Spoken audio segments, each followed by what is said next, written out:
So it's been a long time, guys, since I did an update on what's going on with the Mafia. And this is actually not just about one organization, but several mafias now that exist. And there's been a lot of big news going on. This is going back a few months now. There's been a lot of huge incidents if you guys haven't been paying attention.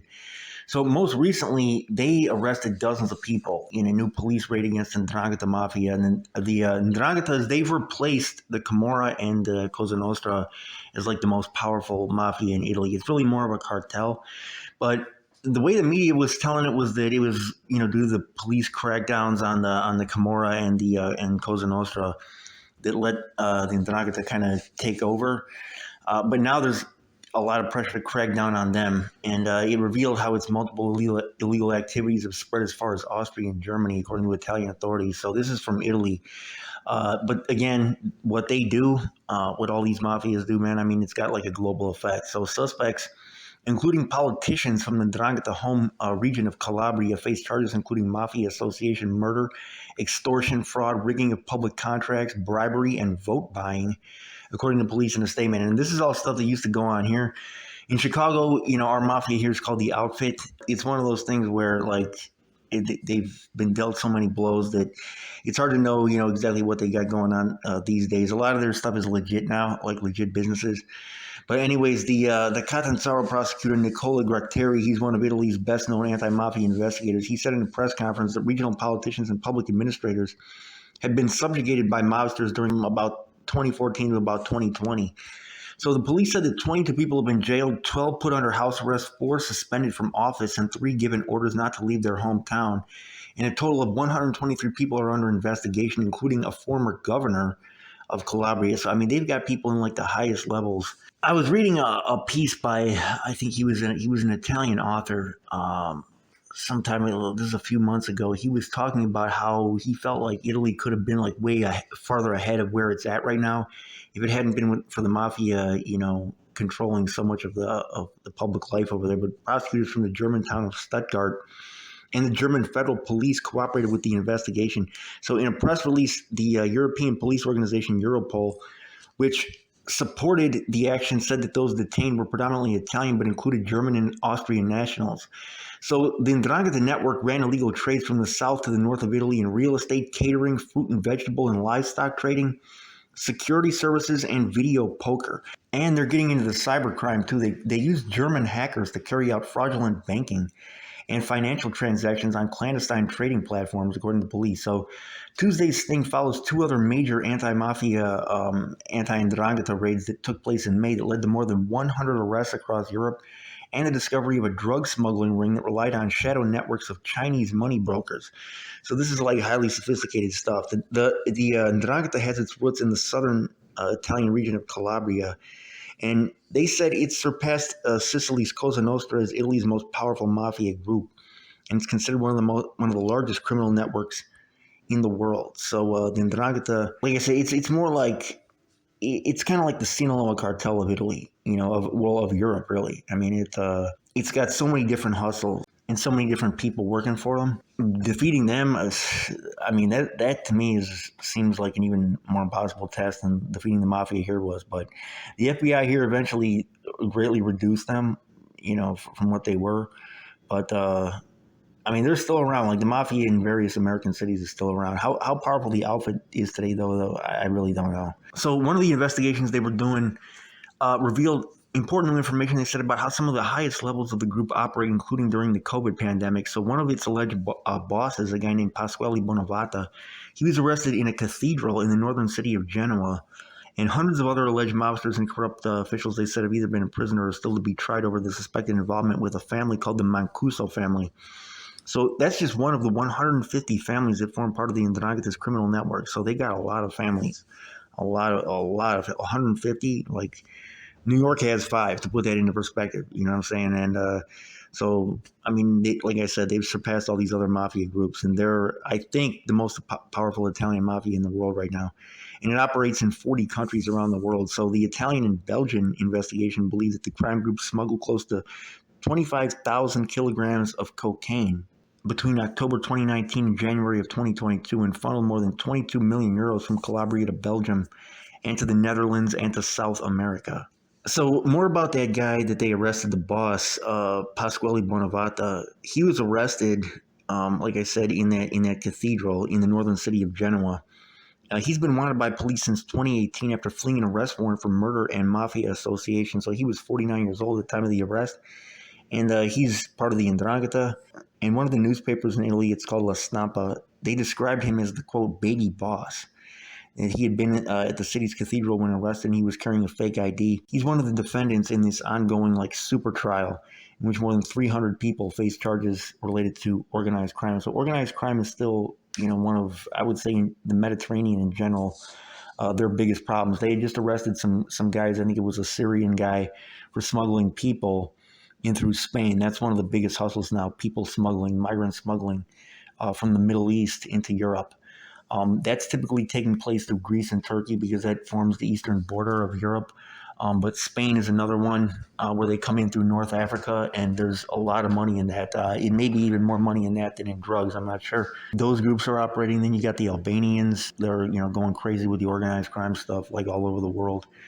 So yeah, the Mediterranean, it's a hot spot of organized crime, and people smuggling is one of the biggest things because it's like the gateway into Europe from the Middle East and North Africa. So anyways, in this case, he's described as being a leader who took the most important decisions along with other top Ndrangheta bosses and looked after the interests of the association in the Rome area and in the gambling sectors and drug trafficking. So his arrest comes 3 months after the high-profile capture of a Sicilian mafia boss named Matteo Messina Denaro in January after 30 years on the run. So the Ndrangheta criminal syndicate, they said, is based around family clans who traditionally controlled the mountaintop villages of the southern region of Calabria. So Cosa Nostra and Camorra, the Camorra was from Naples. They're better known internationally. Both have been weakened by a relentless police crackdown, they said. But as a result, they said the 'Ndrangheta has risen in their place and is now Italy's most powerful mafia, with offshoots around the world from South America to Australia and an estimated annual turnover of around $60 billion or 49 billion euros. So $60 billion a year this 'Ndrangheta mafia is making. So they specialize in cocaine trafficking and they dominate the global market. They're now thought to control up to 80% of Europe's trade in cocaine. So a huge money-making mafia. So you guys let me know what you think in the comment section, man. If any of you guys have any info on how powerful they are here, you can drop that in the comment section too. That's a hard thing to get a hold of to really figure out. But in Europe, it's big time, man. Okay, so now we're moving to Canada with some more news because an Ontario man has been charged in the death of a Montreal Mafia leader's daughter-in-law. So a guy named Joel Richard Clark, he's 28 from Brampton, Ontario. He was charged with first-degree murder of a woman named Claudia Iacono. And this woman, she was killed in a shooting on May 16th. And she apparently, like I said, due to family ties, was linked to the mafia. So this guy, Joel Richard Clark, he's 28. He was charged with first-degree murder of Claudia Iacono. He was arrested by Ontario Provincial Police in Milton, Ontario. So Claudia Iacono was 39 years old. She was shot and killed in broad daylight as she drove her car near a hair salon. She was found in her car with several gunshot wounds and was declared dead at the scene. Police believe that she was shot while driving in the parking lot, and the car rolled into the spa hair salon. So the salon is located between two car dealerships in an industrial stretch. According to the Quebec Business Registry, the salon is owned by another company that lists Iacono as an administrator. So one of the law enforcement officials over there said that at this point they don't know the motive for the murder and that he can't say whether it has something to do with the Montreal Mafia. He said, I don't want to say that it's Mafia, but we don't have the motive right now. He said it at a press conference. He said it's basically difficult to say if it was tied to the Mafia, but Mrs. Iacono, you've heard about what's going on, so it's possible that it's related to the Mafia, but for sure the guy is accused of first-degree murder, and it's because he wanted to do something to her or other persons around her. He said there could be other arrests. Iacono was the daughter-in-law of a guy named Moreno Gallo, a very influential figure on the Calabrian side of the Montreal Mafia before he was killed in Mexico a decade ago. Gallo was killed 3 years to the day after a guy named Nicola Rizzuto was killed in his home by a sniper who was positioned outside. Since then, investigators have theorized that the date was carefully chosen to kill Gallo in order to send a message. So the same investigators believe Gallo could have used his influence to prevent Rizzuto from being killed, but opted to do nothing. So at the time of Iacono's death, the mafia experts said that it was very rare for a woman to be targeted in a conflict between criminal organizations. Earlier that week, Francesco De Balso, who's a senior member of the Rizzuto crime family, when it was led by Vito Rizzuto, was shot and killed outside of a gym. And De Balso was reportedly a suspect in the March 15th attempt to kill an alleged mafia leader named Leonardo Rizzuto as he drove along a highway. So, in an interview following De Balso's killing, the organized crime expert and Queen's University lecturer Antonio Nicaso hesitated to speculate on what could have led to Iacono's shooting. He said, we know that Iacono was the daughter-in-law of Moreno Gallo, who at one point was on the opposite side of the Rizzuto crime family after being a loyal member of that organization, but it was connected to the Rizzuto struggle or the Montreal War or something else. He said, we don't know that. At this moment, I can only see the relation between the attempted murder of Leonardo and the murder of De Balso. So they're guessing at motives right now. But anyways, that's the latest update I have. A lot of big stories coming out about them lately, man. You guys let me know what you think in the comment section. And if you got any ideas about how powerful they still are here, but definitely still globally a force to be reckoned with. And like I said, to me, it's kind of sad because I think Italy, Albania, Spain, a lot of the countries down there where these mafias are very powerful could have been way more prosperous and way ahead of where they're at now, because the organized crime, it keeps everything in the government very corrupt. And I believe it really impedes progress as far as the quality of life for the people. And the people end up suffering for it. You've got so much business being transacted under the table. For example, in Greece, like the government couldn't collect taxes for a long time. And so they kept on having to borrow money. Well, that eventually, it hit a brick wall when the 2008 financial crisis happened, and they couldn't borrow any more money. And then this huge unemployment crisis ensued, and there was like well over 25% unemployment. The people were suffering like crazy, and this is because everybody was like doing business under the table.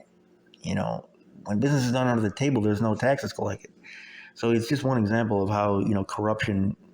It really comes back to nail the same country where it's going on. And a lot of these guys too, they prey on their own people. Like I see this in Chicago a lot. I'm saying, we talk a lot about like black on black crime, but the fact is most gangs, most organized crime, they prey on their own people the most, and kind of show themselves off as Robin Hood figures and heroes for their own people, but their own people are the ones that suffer the most as a result of their activities. But you guys let me know what you think though in the comment section, man.